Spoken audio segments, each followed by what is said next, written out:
a través de todas estas conferencias bíblicas cristianas para poder edificar el pueblo de Dios, alentar a los de poco ánimo, animar a todas aquellas personas que se sienten tal vez defraudadas o cansadas, y a través del poder que la energía que la palabra de Dios produce en el espíritu, saber que nuestro trabajo no es en vano en el Señor. En esta serie del Tribunal de Cristo es importante que nosotros sepamos que el cristiano, antes de comenzar a dar lectura al versículo 11 en adelante de la primera carta a los Corintios capítulo 3, el cristiano ya fue juzgado en cuanto a su salvación eterna. Hace 2000 años en la cruz, al morir Cristo pagó por nuestros pecados pasados, nuestros pecados presentes y nuestros pecados futuros. Así que ya no hay ninguna condenación. Esta palabra condenación en Romanos 8:1, Juan 5:24, es la palabra crino con K en el griego, que significa juicio. En otras palabras, Dios ya no tiene contra ti ni contra mí ninguna condenación judicial. Ya no hay nada punitivo que se nos pueda aplicar a los cristianos, porque para eso Cristo murió en la cruz. Si hubiera algo en mi vida que yo tuviera que pagar portándome bien o haciendo buenas obras, entonces Cristo murió en balde. Dios nos hubiera dicho, bueno, miren, hagan lo mejor que puedan, pórtense bien, y los que se porten bien y pasen con 10 de calificación, entran al cielo. Bueno, eso es lo que enseñan las religiones. El mensaje de la Biblia contradice la sabiduría humana. A lo débil, Dios lo hace fuerte, y a lo menospreciado y a lo que no es, Dios lo hace para que nadie se jacte en su presencia. Entonces, el mensaje de la Biblia es que alguien pagó en nuestro lugar por nuestros pecados en la cruz del Calvario. Y si yo me muero hoy, o si tú te mueres hoy, o mañana, o pasado mañana, nos vamos al cielo, porque la salvación no se puede perder. Si alguien dice, como me han dicho, bueno, pues si no se pierde la salvación, quiere decir que puedo portarme como me da la gana. ¿Sabes una cosa? Que el simple hecho de opinar de esta manera nos habla de que no tienes la salvación. Porque la persona que ha recibido la salvación está eternamente agradecida con Dios. Es como si alguien te regala un coche y dices, pues ahora le voy a meter a 180 y lo voy a estrellar. Espérame tantito, lo vas a cuidar, le vas a cambiar el aceite, lo vas a lavar, lo vas a encerar, porque es algo precioso que te dieron. Mi casa me la regalaron y hay que cuidar a la casa, hay que darle mantenimiento. ¿Por qué? Porque es un regalo precioso que Dios nos da a través de las gentes. Entonces es lo mismo con la salvación. Dice Gálatas 5:10 que hemos sido llamados a libertad. Solamente que no usemos esta libertad que tenemos al saber que la salvación no se puede perder como ocasión para la carne. Y es el mismo ejemplo de un asesino que sale de la cárcel o que ya cumplió su condena. Y el juez le dice, oye Pancho, eres libre ya para poder integrarte a la sociedad. Dice Pancho, con que ya soy libre, ajúa, ¿verdad? Voy a comenzar a hacer lo que me da la gana. Espérame tantito, le dice el juez, eres libre para portarte bien. Porque si tú infringes las leyes que siguen vigentes, regresas otra vez a prisión. Entonces Dios nos da la libertad, nos saca de la prisión de donde estábamos para hacernos libres en el espíritu, y no lo confundamos con libertinaje. La libertad consiste en hacer lo que debemos hacer, apúntalo. La libertad consiste en hacer lo que debemos hacer. El libertinaje en hacer lo que nos da la gana. Y el cristiano tiene un manual que es la Biblia, donde nos indica las reglas de la moral, las reglas de la sexualidad, las reglas del matrimonio, las reglas de los hijos, de los empleados, de los jefes de los empleados, como ciudadanos ante el gobierno. La Biblia nos muestra claramente cuáles son nuestras responsabilidades. Muy bien. Habiendo dicho esto, ¿qué le pasa al cristiano con las buenas obras que hizo mientras estaba en el cuerpo? Si tú murieras, por ejemplo, el día de mañana y le gritaste a tu esposa la noche anterior, pecaste contra Dios, ¿verdad? Porque le gritaste a tu esposa y a lo mejor hasta una cachetada te dio ella o tú a ella y te mueres a las 12 de la noche de un ataque al corazón. ¿Te condenas? De ninguna manera. ¿Por qué? Porque esos pecados también ya fueron puestos en la cruz de Cristo. Es por eso que la salvación no se puede perder. En 1 Corintios capítulo 5 había un pasaje donde un muchacho, capítulo 5, el 1 al 5, estaba viviendo en adulterio, en fornicación con una señora de la iglesia. Y aparentemente este muchacho era cristiano y había caído en la fornicación. Y entonces Pablo se enoja contra los pastores de la iglesia de Corinto y les dice: ¿por qué no han juzgado este caso? Cuando permitimos en la iglesia y sabemos que alguien vive en fornicación o en adulterio y los pastores no reprendemos a esa persona o no la conminamos a que se arrepienta y le decimos: te ayudamos a que salgas de eso, entonces nosotros somos culpables delante de Dios por consentir el pecado. Nos vendemos, prostituimos nuestro ministerio. Y Pablo les dice: el tal se ha entregado a Satanás para que muera antes de tiempo, para la destrucción de la carne, para que el espíritu sea salvo. O sea, este muchacho iba a morir y Satanás, Dios le da el permiso para que le quite la vida a esta persona.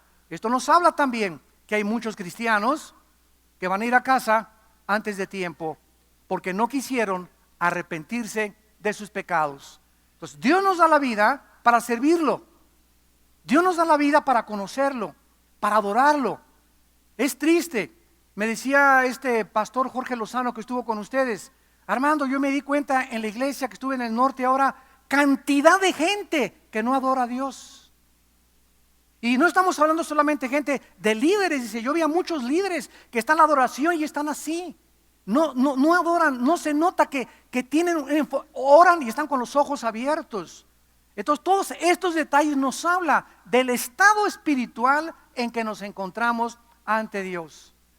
Y cuando perdemos ese amor por Dios, esa pasión por Dios, esa adoración de meternos en la adoración, cerrar nuestros ojos y te adoro, Señor, te bendigo. Y sabes una cosa, Dios no necesita esto. Alguien me dijo una vez que Dios es tan megalómano que necesita nuestra adoración y que le digamos: te adoro y te sirvo. Dios no necesita la adoración. A Él no lo cambia esto. ¿Saben por qué nos pide Dios que lo adoremos? Porque nos cambia a nosotros. Y Dios nos ama tanto que cuando nosotros elevamos nuestra alma a Él y le adoramos, los que somos transformados somos nosotros. Él es el Dios todopoderoso. Si tú le adoras o no le adoras a Él, ¿verdad? No lo cambias. Su carácter es inmutable. Sus atributos son eternos. Él es el mismo ayer, hoy y por los siglos.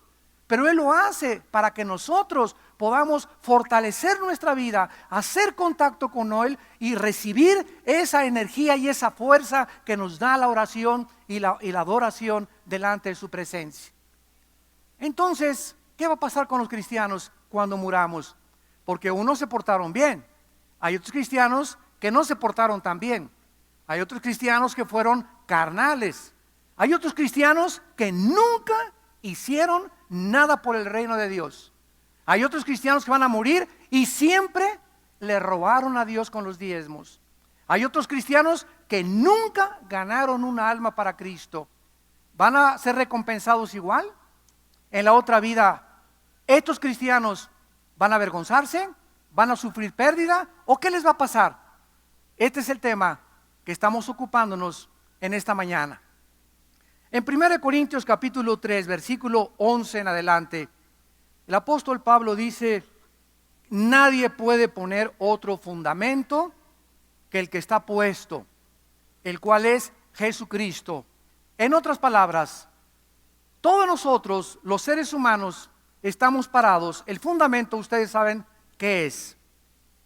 El fundamento es la base donde se construye un edificio.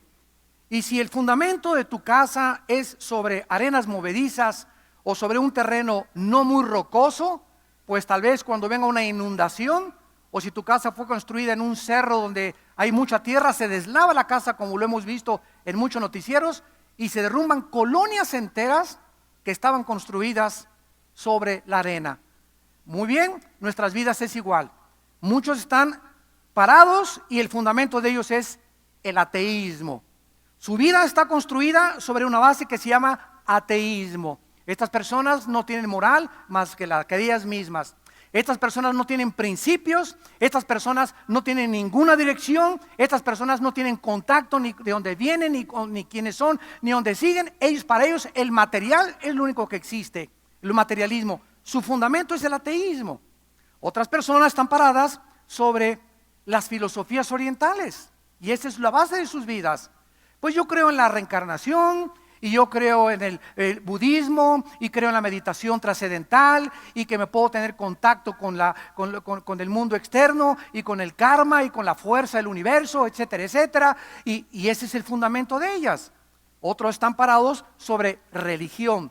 No, mi religión es la única verdad, y meto un gol y me persino, y salgo de la cancha y me persino, me subo al camión y me persino, salgo a mi casa y me persino, y su base es la religión. Pero no saben ni lo que enseña su religión, ni a dónde va su religión, ni quién fundó su religión, ni qué enseña su religión. Y hay otras personas que estamos parados sobre Jesucristo. Y una persona que recibe a Cristo se sale del ateísmo, de la base del ateísmo, se sale de las filosofías orientales y brincamos todos para que nuestra vida comience a tener un fundamento sólido. Que sepamos a dónde vamos, que tengamos seguridad, que pueda entender yo que no soy un animal, que no provenimos de la evolución ni de la selección natural, y nuestra vida comienza a ser transformada poco a poco. Cada vez tengo más esperanza, más seguridad, cada vez perdono más fácil las ofensas. Una característica de un cristiano espiritual y maduro es una persona blindada contra las ofensas, contra la persecución, contra las traiciones. Ya no me molesta tanto que me hayan traicionado, ya no me molesta tanto que me hayan mandado a la banca, ya no me molesta tanto que hablen de mí. ¿Por qué? Porque ya el Espíritu Santo me ha fortalecido tanto que mis ojos están en Cristo y ya no me distraigo con los que me hablan o me dicen, los perdono, que Dios te bendiga, que Dios te bendiga. Yo quiero seguir siendo feliz y quiero seguir teniendo paz y no me importa lo que tú digas contra mí. Si te encuentro ahorita aquí en el mundo, ¿verdad? No voy a agarrar y mira el pajarito para no saludarte. No, ¿verdad? Si voy a pasar por ahí te voy a saludar y ¿cómo estás? No te voy a voltear la cara. ¿Por qué? Porque no tengo nada contra ti. Y si tú tienes algo contra mí, ese es tu problema. Pero yo no me puedo esconder de tu presencia ni voltearme cuando tú pasas junto a mí, porque demostraría que tengo aún rencor en mi corazón. Y ese rencor es gravísimo a los ojos de Dios. Entonces así comienza Pablo en esta carta, en este pasaje. Nadie puede poner otro fundamento. Si tu fundamento, escúchame, si tú no eres cristiano, no es Jesucristo, estás parado sobre arenas movedizas. ¿Qué va a pasar cuando vengan los vientos, las lluvias y las inundaciones? Tu vida se va a derrumbar.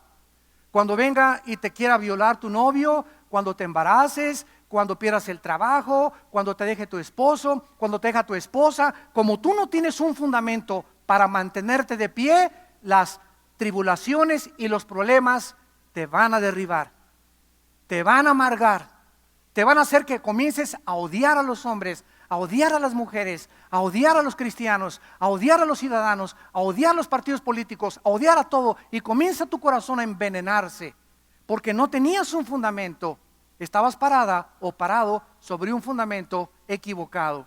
Qué importante es. Por eso dice Salomón a los jóvenes, acuérdense muchachos, jóvenes, en los días de su juventud, acuérdense de Dios, porque vienen las lluvias, y vienen los divorcios, y vienen las persecuciones, y la falta de trabajo, y si tú no tienes a Dios en tu vida se va a derribar. Entonces es importante que vayamos entendiendo todo esto para comprender la importancia de ser cristiano, pero manifestarlo con las buenas obras. Dice así el versículo 12.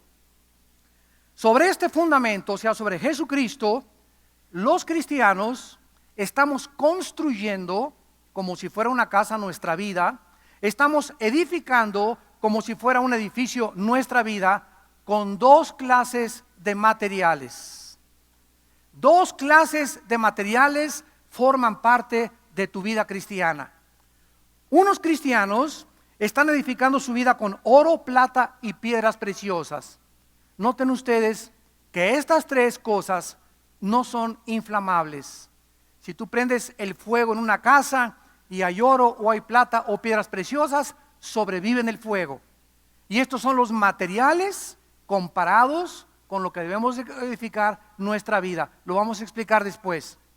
Y otros cristianos están edificando su vida con madera, heno y hojarasca, materiales inflamables. Entonces, ¿qué significa esto?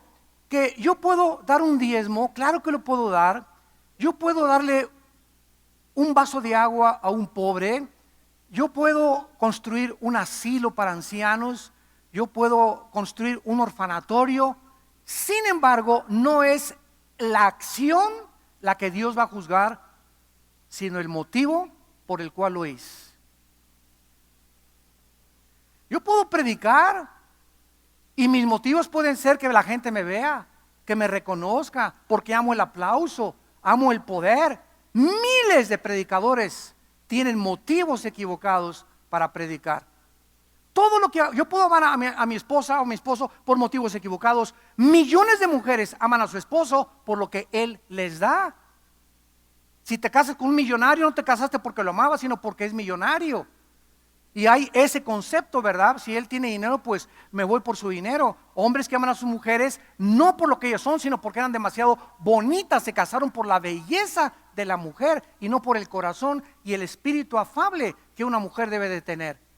Entonces, en todo hay motivos equivocados. Y es bien difícil juzgar estos motivos. Pero Dios, que penetra el corazón y los pensamientos, sabe que lo que estamos haciendo, lo estamos haciendo para Él. Tú puedes servir en esta iglesia para que te reconozcan, porque quieres poder, porque te quieres vestir o de decán, o de seguridad, o de staff, o de escuela dominical, y te regañan y te ofendes, y esto y el otro. ¿Por qué? Porque tu corazón no era para el reino de Dios, era para ti nada más y para obtener algo en tu vida. Estás construyendo sobre madera, heno y hojarasca. Muy bien, si así ha sido tu vida y lo que has hecho para Dios ha sido con motivos equivocados, dice el versículo 13, la obra de cada uno de nosotros no va a ser un tribunal masivo, sino como cuando entregan los diplomas en la graduación en la universidad, que se juntan todos los universitarios que ya se van a graduar, se ponen su toga, ¿verdad? Y la cachucha o el gorro que les pone aquí arriba, el timbirete, sombrerete, como se llame. Bueno, les pone aquí, ¿verdad? Ya se voltean para la otra cosa cuando gradúan, pero van pasando uno por uno y les van entregando 9 de calificación, este con honores, este con excelencia, pero al mismo tiempo que están todos, pasan uno por uno a recibir su condecoración. Así va a ser el tribunal de Cristo. Vamos a estar todos los cristianos, escuchen, desde Cristo hasta el arrebatamiento de la iglesia. Vamos hasta los del Antiguo Testamento van a ser juzgados después. Esto es muy importante, de una forma escatológica, o sea, profética. El juicio de los cristianos desde Cristo hasta el arrebatamiento, solamente nosotros vamos a ser juzgados. Los cristianos que se conviertan en los 7 años de la tribulación van a ser juzgados después cuando Cristo regrese, en los 75 días extras que aparecen en el capítulo 12 del libro de Daniel. Ahí va a ser el juicio de los cristianos que en la tribulación, ¿verdad?, murieron, y va a ser un juicio especial porque los cristianos que sean juzgados en ese tribunal van a ser condecorados con los más altos honores porque murieron como mártires. Muy bien. La obra de cada uno se hará manifiesta, se va a dar a conocer todo lo que hiciste tú y lo que hice yo, porque el día la declarará. Esa frase, el día, se refiere al día en el que tú y yo seamos juzgados. Si tú mueres hoy en la noche, te vas al cielo en tu espíritu, tu cuerpo se va a la tumba, tu alma y tu espíritu se van al cielo. Sin embargo, Pablo y Pedro y todos los que de Cristo en nuestros días murieron, no han estado todavía en el tribunal de Cristo. Porque repito, va a ser entre el rapto y la segunda venida, porque las bodas del Cordero están en el capítulo 19 del Apocalipsis. Y en las bodas del Cordero ya pasamos el tribunal de Cristo. Ya estamos listos para unirnos con Él eternamente en matrimonio espiritual. Entonces, si tú mueres hoy en la noche y te vas al cielo, vas a esperar hasta que nos muramos todos y resucitemos en el día del arrebatamiento de la iglesia. Porque no es hasta la resurrección de los muertos que nosotros seremos juzgados. Y el día de la resurrección es el arrebatamiento de la iglesia. Hay más resurrecciones durante el milenio. Van a resucitar los 144,000. Van a resucitar los 2 testigos en Apocalipsis 11. Y después vemos al final del milenio otra resurrección. Pero estas ya no son las resurrecciones que tomarán parte en el tribunal de Jesucristo.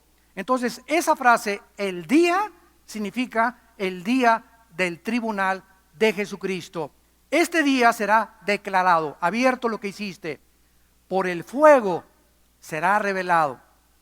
Y la obra de cada uno, Pancho, Carlos, Carmelita, Pitufa, Crisóstomo, Pancracio, Filomeno, etc., Anastasia, todos absolutamente sin ninguna excepción, vamos a pasar a la báscula.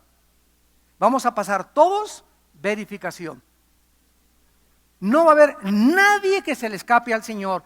Cada cosa, palabra, obra que hicimos será probado, sea por el fuego, sea que significa esto, que si fue por motivos malos, no va a contar. Es lo que significa.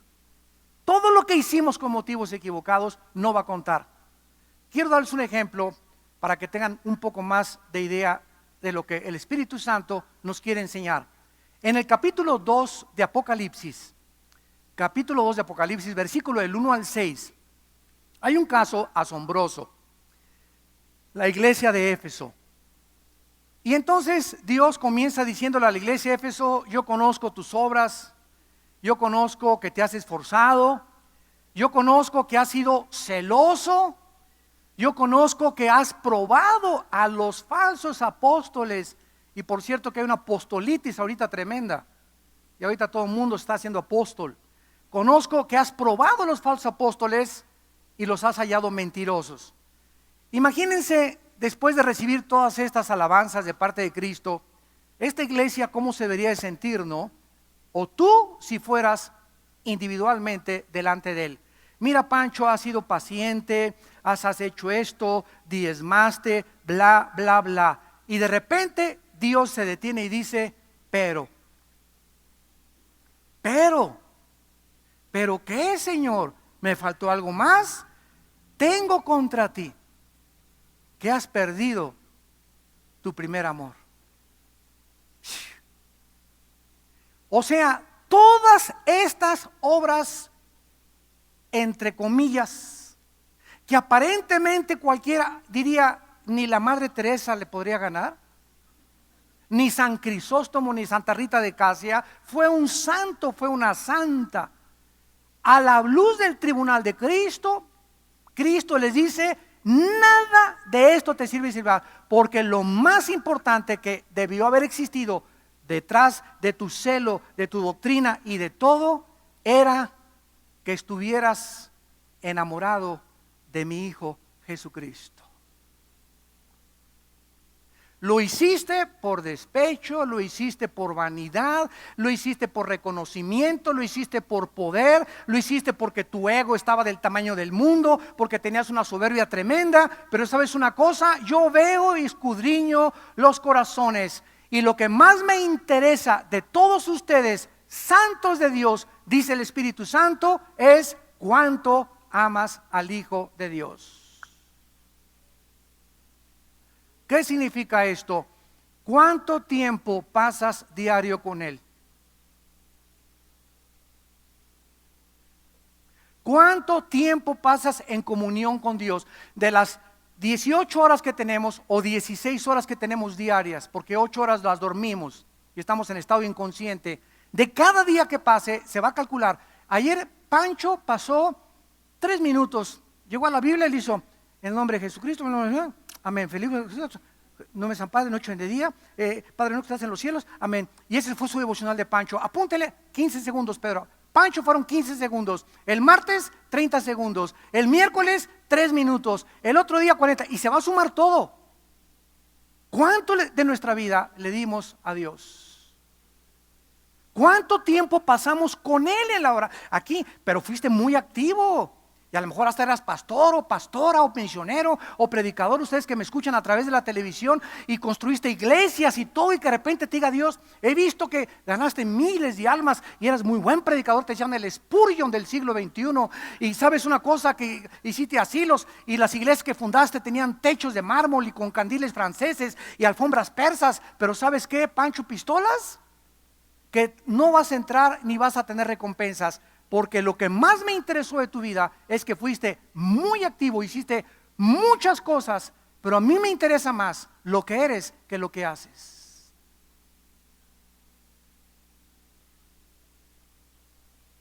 A Dios le interesa más lo que somos en la intimidad con Él. Y cuidado, porque el activismo puede suplantar nuestro amor a Jesucristo. Amarás a Dios con todo tu corazón, con todas tus fuerzas, con toda tu mente. ¿Cómo lo puedo demostrar? Muchas veces en la adoración en la iglesia. Si pusiéramos cámaras y viéramos a toda la gente cuando está adorando, podríamos los pastores darnos cuenta cuántos de ustedes son falsos en su adoración. ¿Cuántos de ustedes ni siquiera sienten nada todavía de amor ni atracción para elevar su espíritu a Dios? Si hubiera cámaras escondidas en la casa de cada uno de nosotros, podríamos saber cuántos de ustedes pasan tiempo con Dios en las mañanas, en las tardes y en la noche antes de acostarse. Y eso es lo que Dios está buscando en nuestras vidas, amados santos de Dios. Entendamos qué es la vida cristiana. 1 Corintios 1:9, Dios nos llamó a la comunión con su Hijo Jesucristo. La vida cristiana no son ritos, no son ceremonias, no son liturgias, no son sacrificios. La vida cristiana es una relación con Él. Es una relación íntima, viva, diaria, dinámica con el Hijo de Dios. Tú puedes persinarte, traer tu escapulario, ir a misa, miércoles de ceniza, peregrinaciones y irte al infierno. ¿Por qué? Porque eres religioso. Oigan, los fariseos en los tiempos de Cristo tenían la medalla de oro que se ganaron por sus buenas obras. Los fariseos en el tiempo de Cristo aparentemente eran fieles. Nadie podía acusar a un fariseo de adulterio. Nadie podía acusar a un fariseo de robo, ni tampoco de tranzas, ni de expropiar o de quitar. Nadie podía acusarlos aparentemente de cosas externas. Y cuando viene Cristo y ve todo lo que hacían delante de la gente, se da cuenta cuánta hipocresía puede haber en los seres humanos. ¿Cuántos seres humanos navegan con cara de San Crisóstomo, de Santa Rita de Casi? Miren ustedes lo que dice en Mateo capítulo 5, versículo 6. Es el famoso sermón del monte. Dice Cristo, porque Él vino a revelar las intenciones de nuestros corazones. Tenemos que ser como somos, no podemos ocultar nada de lo que somos. Dios nos ve, Dios odia la hipocresía. Tenemos que ser transparentes. Si saludo a una persona y le digo, ¿cómo estás? Dios te bendiga, es porque de veras lo siento. Porque escucha, dicen Proverbios que cuando tú bendices a alguien sin sentirlo, esa bendición falsa se convierte contra ti en una maldición. ¿Sabías? Si yo bendigo a alguien o le digo hipócritamente, qué bonito vestido tienes, y me volteo y digo, parece china poblana. Oye, Qué hipócrita, ¿verdad? O sea, ¿cuál fue mi propósito de haberle dicho qué bonito tienes? ¿Sabes cuál fue mi propósito? Adularla o adularlo o quedar bien con ella, etcétera, etcétera. Pero Dios odia eso. Dios odia eso. Dios ve la intención de nuestro corazón. Dice en Mateo 6, guardaos de hacer vuestra justicia delante de los hombres. Aquí está. O sea, las obras que hagas en el reino de Dios, para mí, dice el Señor, cuídate en tus motivos que no sea para que te vean. No hagas nada con el propósito de que te vean y que digan qué espiritual, qué servicial, qué bueno. No, lo que estoy haciendo, yo sé que aunque no me viera nada, y ya se acabó la iglesia, y aquí está el equipo de staff que tenemos, ¿verdad? Que son que trabajan detrás de cortinas, los que montan todo esto y los que montan todo, ¿verdad? Nadie los ve. Tendrán grandes recompensas en el reino de Dios. Porque no lo hacen, ellos no podían tener ese motivo, lo hacen porque aman al servicio al Señor. Cuidémonos de cualquier cosa que hagamos, no la hagamos para que nos vean, ni predicar para que me vean, ni cantar para que me vean, ni dar un devocional para que me vean, o para que vean qué inteligente o qué sabio soy. Cuidémonos de no hacer nada para que nos vean. De otra manera, ahí está, no tendrás recompensa de vuestro Padre que está en los cielos. ¿Cuándo serán las recompensas? En el tribunal de Jesucristo. ¿Cuándo Dios va a evaluar lo que hicimos y los motivos? En el tribunal de Jesucristo. Cualquier cosa que hayamos hecho para que nos vieran, no va a tener recompensa. Esa obra va a ser quemada por fuego, porque no valió en el tribunal de Cristo. Cuando des limosna, o sea, cuando des ofrenda, no hagas tocar trompeta delante de ti, como hacen los hipócritas en las sinagogas y en las calles, para ser alabados de los hombres. De cierto les digo que ya tienen su recompensa. En otras palabras, cuando nosotros oímos en tantas iglesias que nos entristece el corazón en el mundo, a ver, saquen un billete de $1,000. No, pues ya lo vieron todos. Qué antibíblico, ¿verdad? A ver, hágale así a los de $1,000. Y a ver, por favor, aquí los de $1,000, aquí los de 500 y aquí a los de 100. Y cuando comenzamos a tener esta clase de actitud como ministros de Dios, que me escuchan a través de la televisión, yo sé que no van a volver a invitar a su iglesia. Pero cuando hacemos esto, prostituimos nuestro llamado a Dios. ¿Por qué? Porque dice la Biblia que cuando demos, no se entere nadie de lo que dimos. Hay otras iglesias que ponen un pizarrón y ponen familia Pérez, familia esto, familia fulano de tal, digo 500, 400, 300. Hay otros que dicen, póngale su nombre a los sobres. Tampoco es bíblico. Por eso a ustedes no les exigimos. ¿Saben por qué hacen eso? Así los pastores ya se enteran. Aquí faltó la familia Pérez. Vamos a caerle y echarle caballería el miércoles a su casa. Digo, ¿cuál es el motivo de poner el nombre a los sobres? No digo, sabernos quién no da, y el día que me lo encuentre el pastor ni lo saluda. Y ya nosotros sabemos quiénes dan y quiénes nos dan. ¿Sabes una cosa? Solo Dios tiene que saberlo. Y si no das, no es mi problema, es tu problema con Dios. Es lo que le digo a muchos ministros. Cuando vas a un lugar y me invitan a predicar, les he dicho que, a mí me han dicho que cuánto cobro, que cuáles son mis honorarios. Oiga, ¿cómo que cuáles son mis honorarios? Sí, hermano Alducin, ¿cuánto nos va a cobrar por noche? Porque ya desde hace 15, 20 años, los predicadores que vienen nos dicen, antes de invitarlos, que nos cobran $500 la noche, hotel 5 estrellas, con estos alimentos, queso cottage en la mañana, con uvitas, agua Evian, marca Evian, etcétera, etcétera, trasladarlos en primera clase, bla, bla, bla, bla, bla. Y le digo, ustedes tienen la culpa por invitar a esos mercenarios del evangelio. Ahora, entonces, si no me dan a mí dinero para predicar, fíjense ustedes, qué tremendo para nosotros los ministros de Dios, ¿verdad? Si a mí no me dan dinero para predicar y voy a una iglesia que me invita a predicar o a una campaña y no me dan nada de ofrenda, es porque Dios está probando mi corazón. ¿A qué fui a predicar? ¿Porque amo a Dios o por la ofrenda? A ver, piensa tú, pastor, que me escuchas por la televisión. Cuando vas a predicar, ¿a qué vas? ¿Por la ofrenda o porque amas a Cristo? Cuando amas a Cristo, Dios te va a probar y no te van a dar ni para el camión de regreso. ¿Y sabes por qué? Porque entonces Dios prueba tu fe y viene la bendición a través de otra parte que no es esa iglesia. Y fue lo que le pasó a Pablo en Corinto. En Corinto eran, pero así les llamaban los regiomontanos. Codos, codos, codos, codos. Tienen fama, ¿verdad? En Nuevo León de ser muy codos. Ya no tanto, pero había mucha fama. Y los corintios, cuando Pablo estuvo en Corinto, no le dieron ni para el camión.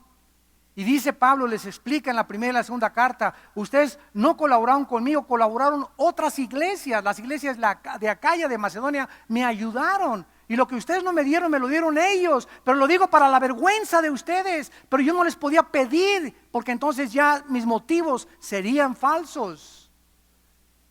Ya no estaría predicándoles más que por el interés del dinero. Y cuando hay ese interés monetario, económico, en lo que hacemos, no será tomado en cuenta en el tribunal de Jesucristo.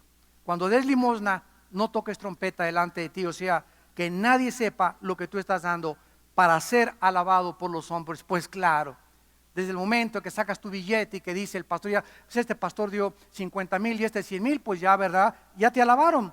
De cierto te digo, ya tienes su recompensa. Mas cuando des tu limosna, no sepa tu izquierda lo que hace tu derecha, para que tu ofrenda o tu limosna sea en secreto. Y tu Padre, que ve en el secreto, te recompensará en público. Y cuando ores, ahí está otra ocasión. ¿Cuántos de ustedes, Señor Dios omnipotente del universo, José, María y José y todos los santos que te acompañan, te alabo, mi Dios de gloria, porque eres maravilloso y eterno? Y hoy es cuando un lenguaje de una oración es así florido, ¿verdad? ¿Ves luego la motivación detrás? Para que la gente sepa, me parezco a Santa Rita de Casia. Quiero que me escuchen qué florido es mi lenguaje para orar. Y es una oración garigoleada y florida, ¿verdad? Y adornada con todos los santos y con todas las cosas para Dios, etcétera, etcétera. Y tu oración ni fue escuchada, porque el motivo fue que te alabaran y que reconocieran qué espiritual es la hermana Chencha. Con estos ejemplos estamos ya más o menos a grandes pinceladas dándonos cuenta qué importante es, santos de Dios, nuestra vida espiritual delante de Dios. Ahora, muy bien, en segundo lugar, veamos que en el tribunal de Jesucristo nosotros nadie va a ser juzgado para ser castigado. ¿Por qué? Porque ya sufrimos el castigo. Cristo lo sufrió, en nuestro lugar. Él fue nuestra propiciación, la ira. El castigo que nosotros merecíamos fue puesto en la cruz sobre su Hijo Jesucristo. Entonces, en el tribunal de Cristo, cuando muramos y nos presentemos delante de Él, vamos a ser evaluados de acuerdo a diferentes formas y se nos va a recompensar, depende de muchas cosas. Por ejemplo, hay una falsa doctrina en una religión que se llama el purgatorio, que cuando una persona se muere y no se portó tan bien o se murió en pecado, pues entonces hay un lugar que se llama el purgatorio, la palabra lo dice, para purgar, para poder limpiar sus pecados durante 5,000, 10,000 años, y después de un tiempo de sufrimiento en el purgatorio, ya está listo para entrar al cielo. Y la cruz de Cristo, bien, gracias. Qué absurdo, ¿no? O sea, mira, Señor, tú moriste en la cruz y pagaste por mis pecados, pero hay unos pecados que yo tengo que purgar, que yo tengo que pagar. Y si hubiera algún pecado por el cual yo tengo que pagar, en vano murió Jesucristo, en vano es la gracia de Dios. ¿Me van siguiendo? Muy bien, para refutar esta doctrina del purgatorio tenemos tres cosas. En primer lugar, la Biblia dice en Romanos 5:9 y en Primera de Tesalonicenses 1:10 que el cristiano ya no sufrirá la ira de Dios, porque esta ira fue derramada sobre la persona de su Hijo Jesucristo. Lo que Dios tenía que castigarnos, lo hizo en la persona de su Hijo en la cruz. Ya Dios no tiene nada contra nosotros. Absolutamente no hay ningún cargo contra ti ni contra mí. Para que sea más claro esto, aquí está un juez. Y el juez tiene aquí el expediente de un reo condenado a muerte. Pues mira, Pancho, aquí están todos los cargos, ¿verdad? Las agravantes, de acuerdo al Código Penal de nuestra nación, tú mereces la pena capital. Muy bien, Pancho es sentado en la silla eléctrica, la silla eléctrica lo electrocuta y a Pancho lo entierran.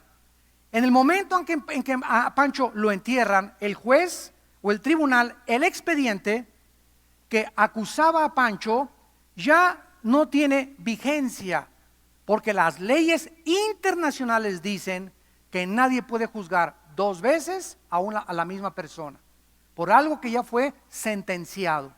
Ya no se puede volver a abrir el expediente y juzgarte cuando ya se dictó la sentencia. Muy bien, entonces ya Pancho fue condenado, el expediente es hecho a un lado.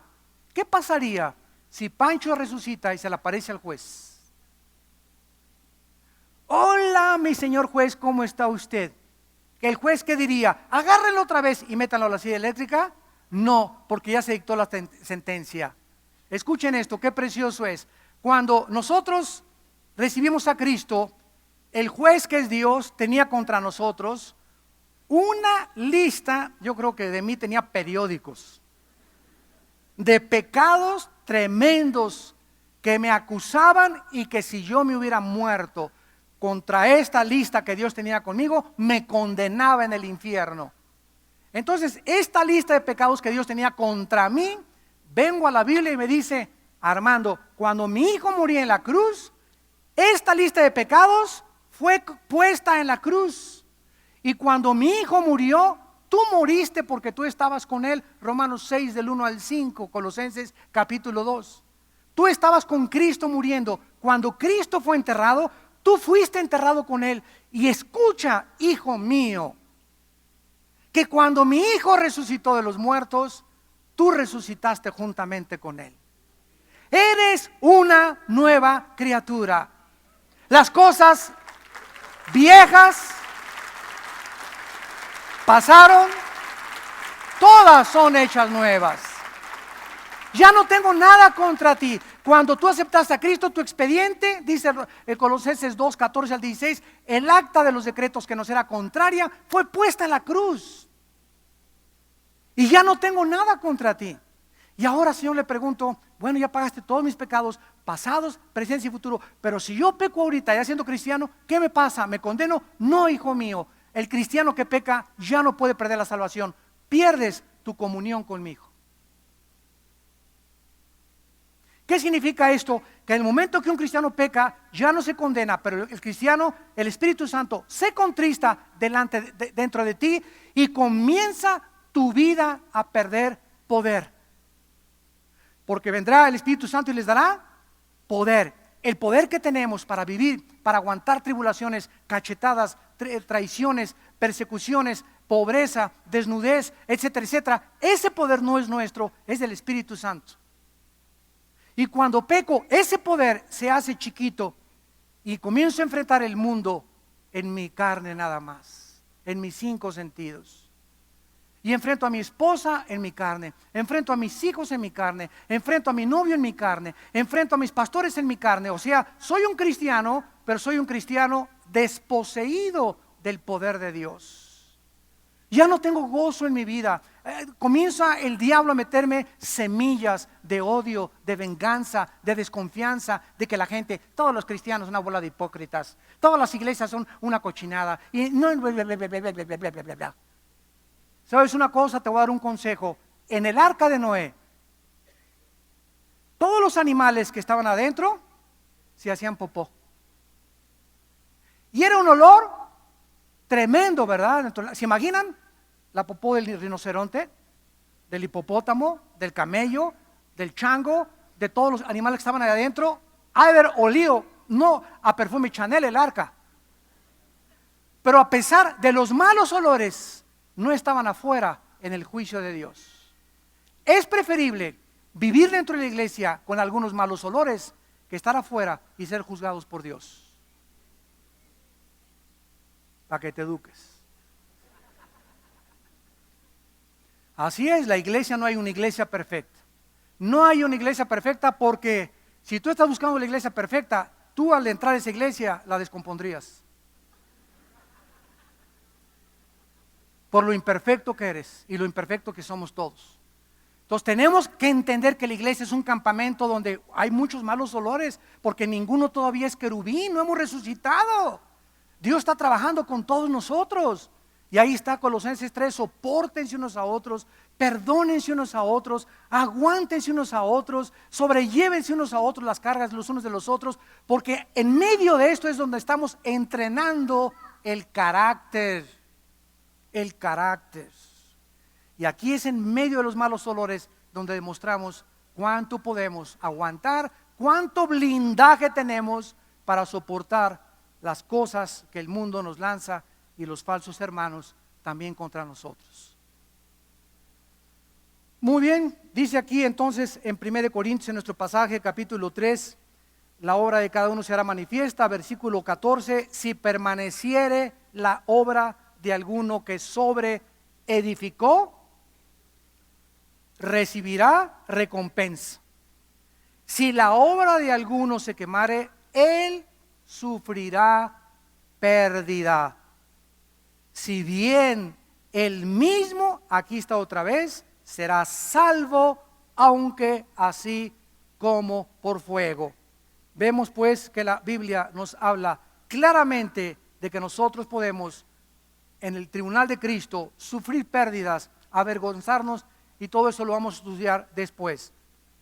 Regresando a la doctrina del purgatorio, donde ya sufrimos, donde Cristo sufrió la ira que nos correspondía a nosotros. En segundo lugar, es imposible para un ser humano caído pagar por sus pecados, porque hace pedazos la Biblia. La doctrina del purgatorio es una doctrina que anula la Biblia, que le pone un candado a la Biblia y que contradice todo lo que la Biblia dice que no es por obras. Y si la obra de Cristo, cuando Él murió, dijo, tetelestai, consumado es, se acabó, no hay nada que los ángeles, querubines, serafines, seres humanos, papas, santos, santas, no hay nadie que le pueda agregar nada a lo que hice por ustedes en la cruz. Dice Colosenses 2, estamos completos en Cristo. Ya no hay nada. Ahora, si alguien llega y me dice, es que la salvación se pierde, ¿saben lo que le contesto o lo que le debes de contestar? A ver, espérame tantito. Tú me estás diciendo, tú crees que por gracia somos salvos, ¿verdad? Sí, amén, amén, amén. Bueno, entonces me estás diciendo que somos salvos por gracia, más tenemos que portarnos bien, igual a la salvación. O sea, me estás diciendo que la obra de Cristo está incompleta. Porque si te salvó Dios, pero hay algo después que tú no hiciste bien, entonces ya no entras al cielo. Entonces no te borró los pecados futuros, sino solamente los pasados. Y la Biblia dice, Hebreos 10, 8, 10, 11 y 12, que por una ofrenda nos hizo perfectos a los santificados. Peléate con la Biblia, refutando argumentos y toda altivez que se levanta contra el conocimiento de Dios y llevando cautivo todo pensamiento a la obediencia a Cristo Jesús. Qué maravillosa es la Biblia, qué importante es estudiarla, venir aquí al LITI, al diplomado, a conocer un cristiano. Una vez me dijeron, oiga maestro, digo, ¿sabes una cosa? Todos los cristianos somos estudiantes de la Biblia, todos, inclusive nosotros los pastores, porque nunca sabremos lo que sabemos como lo deberíamos de saber. Hay muchas cosas, ¿verdad? Que a mí, conforme pasa el tiempo, tengo más luz aquí, tengo más luz acá, y aquí estaba equivocado en esta cosa, y así, mientras vas avanzando, Dios te ilumina, pero la mente de Dios es inmensa, ¿verdad? Es inconmensurable, jamás la podríamos entender, pero mientras caminamos con Dios, debemos de tener humildad para seguir estudiando.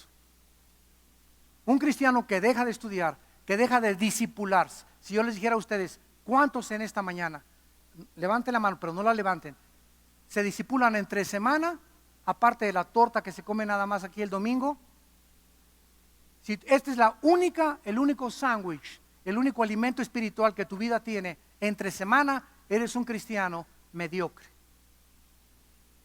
No conoces a Dios todavía, no conoces la vida cristiana, no has avanzado y ahí vas a seguir y va a venir el tribunal de Cristo y te vas a quedar afuera. Aunque serás salvo, pero vamos a ver más adelante qué pasará con los que sufran pérdida y los que sean avergonzados. La obra de cada uno se quemará. Y en tercer lugar, la palabra purgatorio no aparece en la Biblia. No sé si en la Biblia del Mormón, en la Biblia que tú tienes ahí de Santo Tomás que se te apareció anoche en tu casa, pero en la Biblia que yo tengo aquí, la Reina Valera 1960, la King James, y las Biblias católicas, inclusive la Torre Samala, Nácar Colunga, etcétera, etcétera, en ninguna Biblia que yo conozco aparece la palabra purgatorio. Entonces, ¿quién lo inventó? No sé, pregúntale a tu padrino.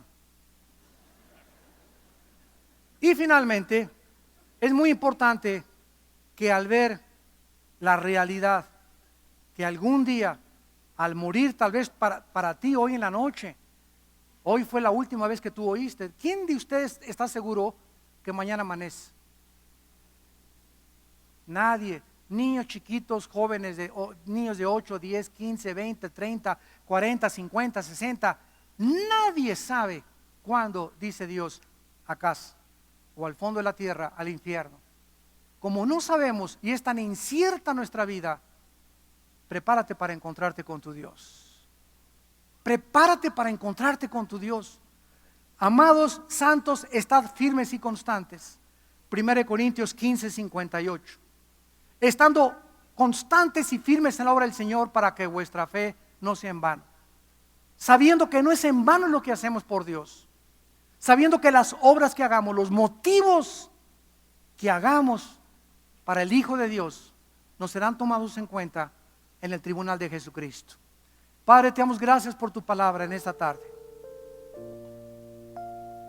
Gracias, Señor, porque nadie puede poner otro fundamento que el que está puesto, el cual es Jesucristo. Y cada quien debe ya mirar, cuidar cómo edificamos sobre la base y el fundamento que has puesto en nuestra vida, que es tu Hijo Jesucristo. Ahora es nuestra responsabilidad estudiar la Biblia, conocerte a ti y saber que esta es la vida eterna, que te conozcamos, que tengamos una comunión diaria contigo ininterrumpida, que odiemos separarnos de ti, que nos sintamos enfermos cuando esta comunión contigo no es real, que podamos experimentar la energía que nos das, la seguridad y la esperanza que nos das a través de la comunión con tu Hijo Jesucristo. Porque eso es lo que nos va a mantener firmes contra las acechanzas de Satanás, vestidos con toda la armadura de Dios. En esta hora, muchos de ustedes también que nos ven a través de la televisión no tienen en su vida a Jesucristo. Yo te pido que tú lo invites en este momento tan solemne como tu Señor y Salvador, que le pidas perdón por tus pecados y que creas que Él en la cruz pagó por ellos con su sangre preciosa en el Calvario. Si tú en esta tarde quieres invitar a Cristo a tu vida, dile en tu corazón: Señor mío y Dios mío, te pido perdón por mi vida, por mis pecados, por la vanidad de mis acciones, por mi ego, por mi soberbia intelectual. Creo que en la cruz tu Hijo abrió las manos y pagó mis pecados con su sangre. Creo que a los 3 días resucitó de los muertos y que tú me has levantado ya con Él para que yo pueda ahora vivir una vida nueva, una vida transformada con tu poder. Señor Jesús, entra a mi corazón como mi Señor y mi Salvador. Te lo pido en tu nombre precioso. Amén. Gracias a Dios por la palabra de Dios.